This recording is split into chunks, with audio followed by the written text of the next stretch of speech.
Sir कल गोहाना में जिस तरह बीजेपी कार्यकर्ताओं ने प्रदर्शन किया कि बाहरी कोई उम्मीदवार गोहाना में ना हो, इसको लेकर कुछ बातचीत चर्चा समिति में हुई हो।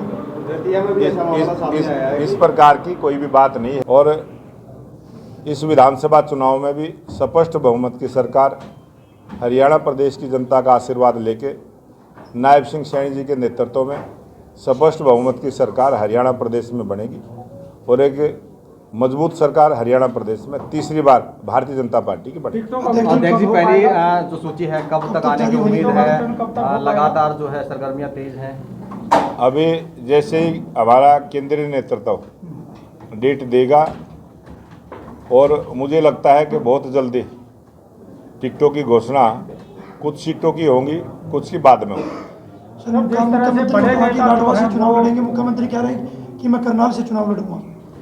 आपके चैनल के ऊपर जब हमारा राष्ट्रीय चुनाव समिति की बैठक में जब हम बाहर निकले, उससे पहले टीवी पर आपने गैस के द्वारा आपने विशेष सूत्रों के द्वारा से जो खबर चलाई हुई थी, हम उसी पर चर्चा कर रहे थे कि ये सूत्र और ये खबरें, और उसी के माध्यम से जब पत्रकार ने मेरे से सवाल किया तब मैंने यही जवाब दिया था कि हम तो टीवी पर देख रहे हैं कि नायब सिंह सैनी लाडवा से चुनाव लड़ेंगे और ये पीछे सूत्र लिख देते हो।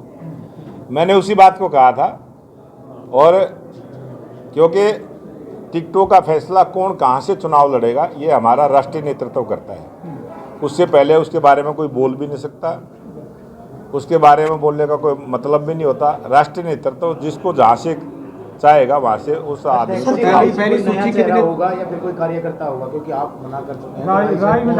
राय विधानसभा में भी मैं वही बात दोहरा रहा हूँ, हमारा राष्ट्रीय नेतृत्व फैसला करेगा कौन उम्मीदवार होगा। उससे पहले हमें पता ही नहीं होता कि उम्मीदवार कौन है। अध्यक्ष जी, कुछ विधायक को भी टिकट कर सकती है क्या?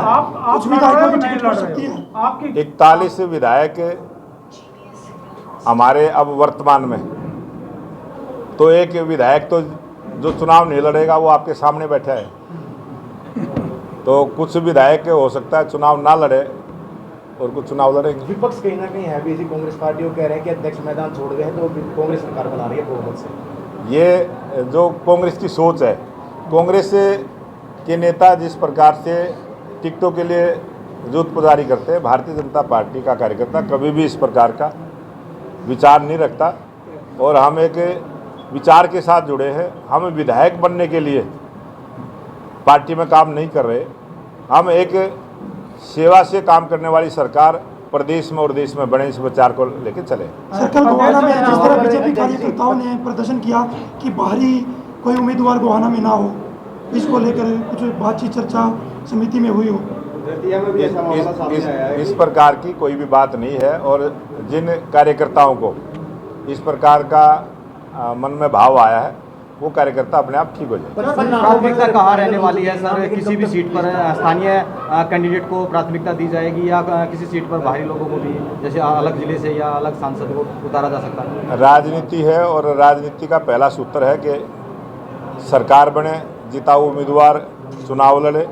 उस प्रकार के सभी निर्णय केंद्रीय नेतृत्व करता है और उसी प्रकार से उम्मीदवार आते हैं। सर कांग्रेस को किस तरह देख रहे हो? कांग्रेस लगातार कह रही है कि बहुमत से सरकार बनाएंगे। आज कांग्रेस से अब विधानसभा चुनाव है तो भाजपा के बड़ा नेतृत्व जो है वो रैलियों का सिलसिला कब से शुरू करेगा?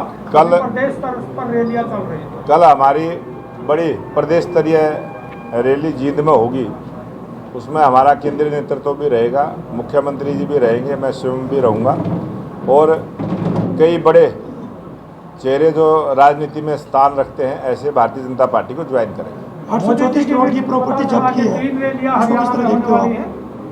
ये जो ईडी का मामला है, ये एक निष्पक्ष एजेंसी जो सरकार का कोई हस्तक्षेप उसमें नहीं होता है, वो अपने कानून कायदे के साथ जो कानून के अनुसार काम करती है, ऐसी स्वतंत्र जांच एजेंसी है।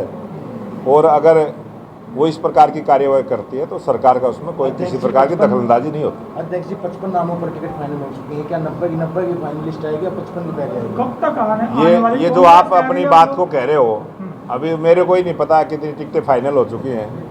फिगर आप लोग बता देते हो, अपनी बात को हमारे मुंह से कहलवा देते हो। सर जिस प्रकार से लिस्ट प्रदेश अध्यक्ष जी 5 तारीख को कांग्रेस दावा कर रही है कि हमारी पहली लिस्ट आएगी। क्या भाजपा भी ये दावा कर रही है कि हमारी लिस्ट